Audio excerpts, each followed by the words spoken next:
I'm Jennifer Williams Curl, and I currently work as the Pennington County Sheriff's Office Grant Manager.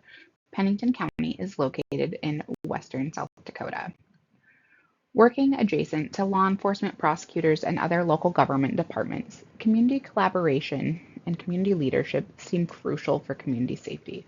While studying at Baylor, the classes in issues in diversity, philosophy and ethics in leadership, and organizational change in a technological society changed my approach to how I think about community collaboration. Pennington County is located in a rural area but considered a metropolitan statistical area by the Census Bureau. But the most interesting thing about Pennington County is that only about 11% of the population identifies as American Indian or Alaska Native, according to this census. However, the Pennington County Sheriff's Office and State's Attorney's Office annual reports indicate that Indigenous people engaged with the justice systems locally constitute a much higher percentage. I think that navigating this disparity is going to require community collaboration to find alternatives.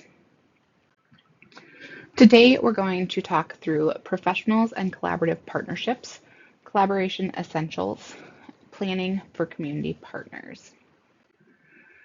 When we're talking about collaborative partnerships, I think it's important to start with a definition.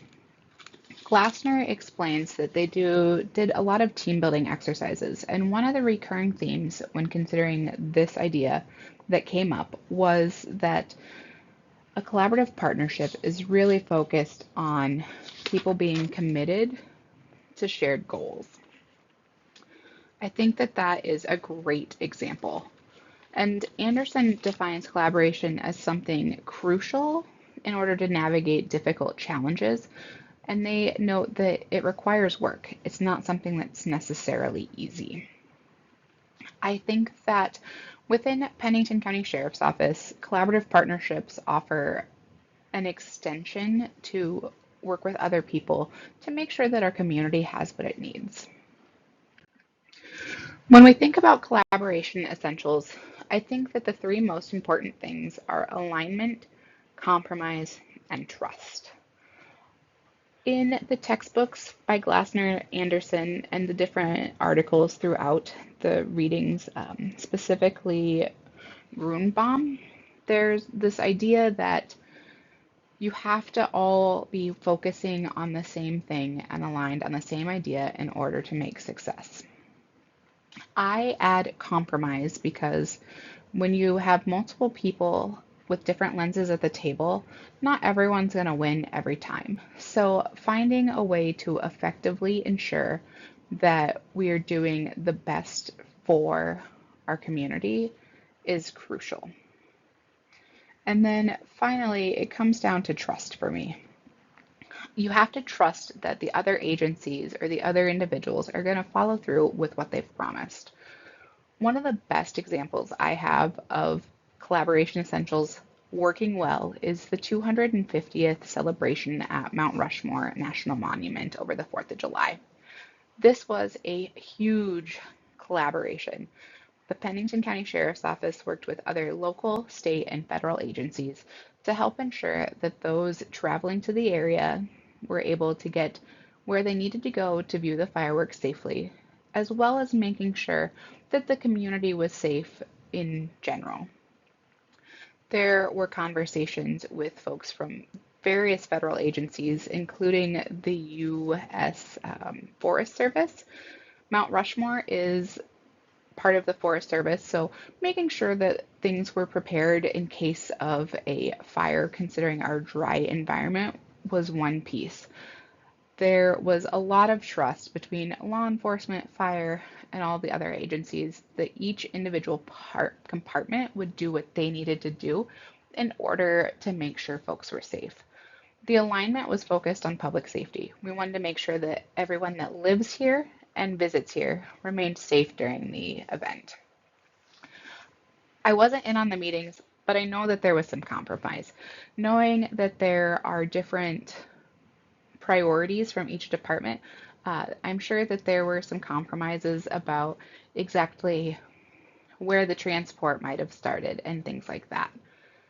Glassner shares that the idea of letting go of having a quick fix is important when collaboration is involved, because collaboration is having those hard conversations about where do we compromise, how do we trust, and making sure that you move forward.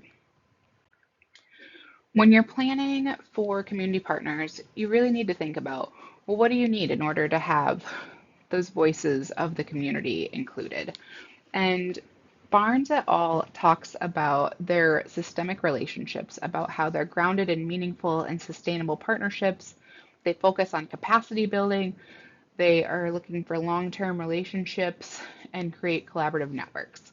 I think that that's exactly what that Mount Rushmore celebration opportunity did. It created a way for the sheriff's office to work with other agencies to ensure the safety of our community. Now we have better relationships with state and federal agencies so that in the future we would be able to collaborate with them again. Or maybe if they needed something, perhaps we'd be able to provide some resources or assistance. As I'm thinking about this, I think of, well, what else? Because relationships and communities are always changing. Um, Grunbaum talks about how if you have too many individuals, then you have people that feel like their feedback wasn't taken seriously and included in the final product. And so when you're working with community partners, it's important to plan ahead for those things and know how you're going to plan to mitigate and work through all of that process. When I think about community leadership and collaboration, I'm thankful for the opportunities through Baylor. In Western South Dakota, we are working on what we call JDAI. It's the Juvenile Detentions Alternatives Initiative, and the focus is on making sure that juveniles in detention are there because that is the best place for them.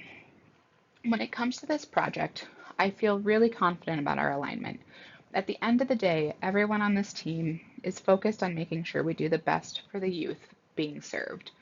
This group is folks from law enforcement, the Public Defender's Office, the State's Attorney's Office, the Unified Judicial System, UJS, a local shelter, and Department of Social Services, as well as the school districts. In this work, we have to try to compromise, and that's where things get a little more difficult. And I'm glad to have some data and some support in sharing this idea, because when you're working with juveniles involved in the justice system, a lot is determined by statutes and different things. So trying to find a way to make the asks, what do we need to talk to legislators about? What do we need to do to get change is going to be crucial as we work forward in this process. And as we're trying to remember to compromise, we have to remember to trust each other.